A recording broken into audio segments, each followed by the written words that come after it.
Hi, I'm Karen Fryling. And I'm Rebecca Johnson, and together we're the duo with Intero Real Estate. This is our latest edition of Talk of the Town, where we introduce you to new, exciting, and possibly even obscure people and places on the Bay Area Peninsula.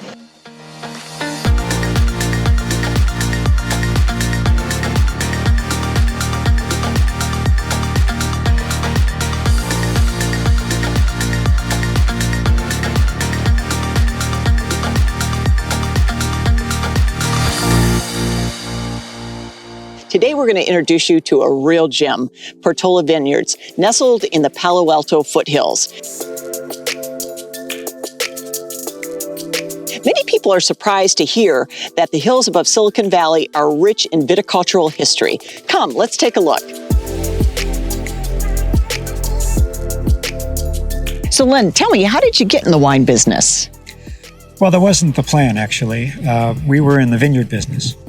Okay. We wanted to use our land productively in a way that honored the historic use of land in this area and also was light on the planet. There were 800 acres of fine wine grapes planted just in Portola Valley and Woodside before Prohibition.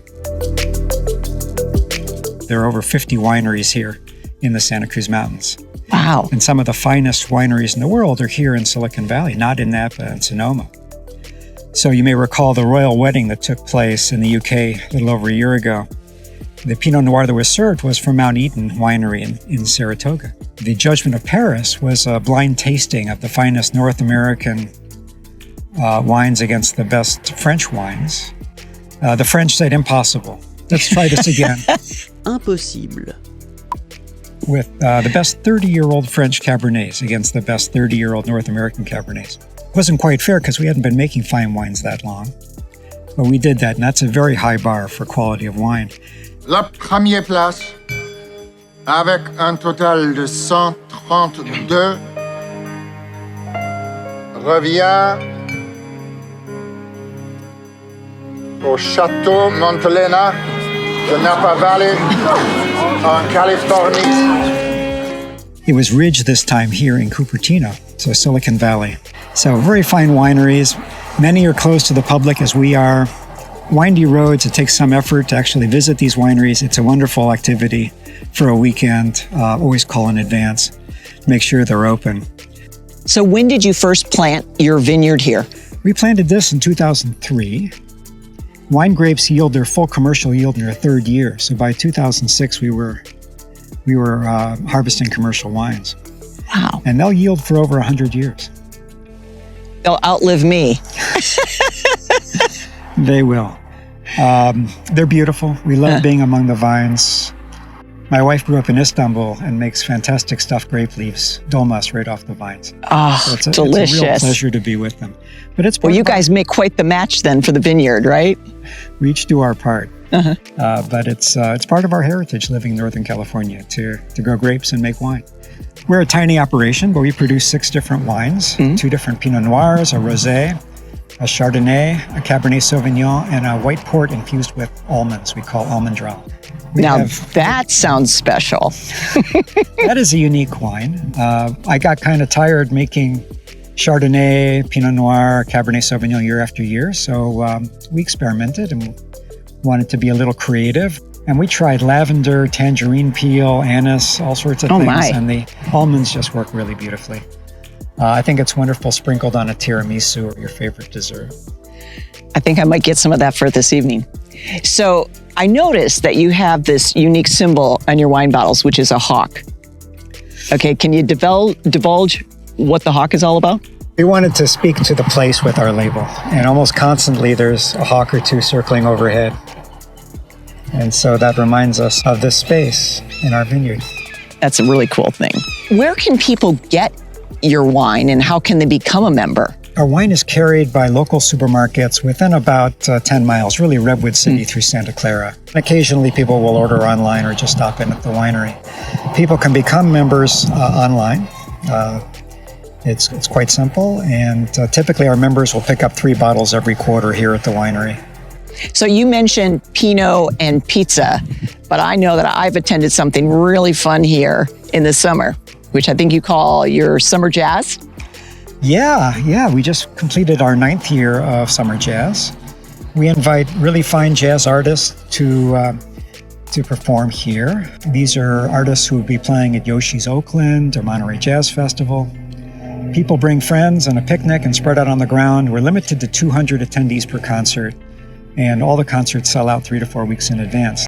There's so much open space around here. I mean, we're just literally located about 2.5 miles from Stanford University. What's your affiliation? Oh, I'm a graduate. My wife is too. We met there and love the area. Go Cardinals! It's a real privilege to be here so close to Stanford and Palo Alto. We're just 15 minutes from downtown Palo Alto. Stanford has a long history in winemaking and wine growing. Leland Stanford, the senior, was a huge wine grower following a trip of his to France in which he fell in love with wines. So he grew grapes on the Stanford campus. The Old Red Barn on the Stanford campus is the original 19th century winery building there. You just recently went through your harvest. Matter of fact, it was just a few days ago. So can you give me a little insight about how you and the community supports and goes through the harvest? Harvest date is critical. Unlike apples and oranges that can be on the tree for a long time, wine grapes are at their prime for only 3 or 4 days. A little bit of warm weather can pull that in by as much as 2 weeks. Cold weather can push it out, so it's a moving target. And as we call the harvest, the challenge is to bring in labor and get all the materials in place. We rely largely on our members for labor, and so it becomes a big party. We crush grapes underfoot. We have a potluck lunch. We serve our wine. Everyone has a great time. And over the course of about 3 days, we get the harvest in. We had a couple of women, probably in their 70s, here one year helping. One grew up in northern Italy, one in Switzerland, and they recalled so warmly when they were kids participating in the harvests in their villages. The schools would shut down, the stores would shut down, everyone would go into the field to help with the harvest. And it is really delightful to harvest fruit and to crush and make wine. So I guess like a good bottle of wine, we only get better with age, right? It certainly allows you to appreciate the wine more when you're drinking it, to see the amount of care and labor that went in. For us, it's the culmination of almost a full year of working the vines very hard. The vines are meticulously cared for. We start in February. We have a group of about 10 of our friends and neighbors working the vines regularly. And that's probably got to be your hardest thing, is you can't control Mother Nature, right? We can't. This is a humbling business to be in. Mm-hmm. We have a lot to learn from these vines. They teach us every day. Well, Lynn, I can't thank you enough for teaching us about what you've done here at Portola Vineyards. This is really just an absolute a gift to the community. Thrilled to have your interest, and hope we'll see you again at concerts in the coming summer. Absolutely. We hope you enjoyed today's look at Portola Vineyards and meeting owner Len Lehman.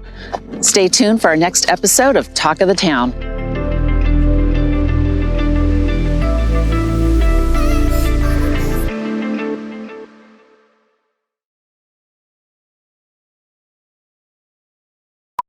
Rolling. Hi, I'm Karen Fryling. And I'm Rebecca Johnson, and together we're known as the duo with Antero Real Estate. This is our latest edition of Talk of the Town. This is the latest version of Talk of the Town, where we introduce you to new, exciting, and possibly even obscure... Sorry, these cars are now... Today, we're going to introduce you to a real gem.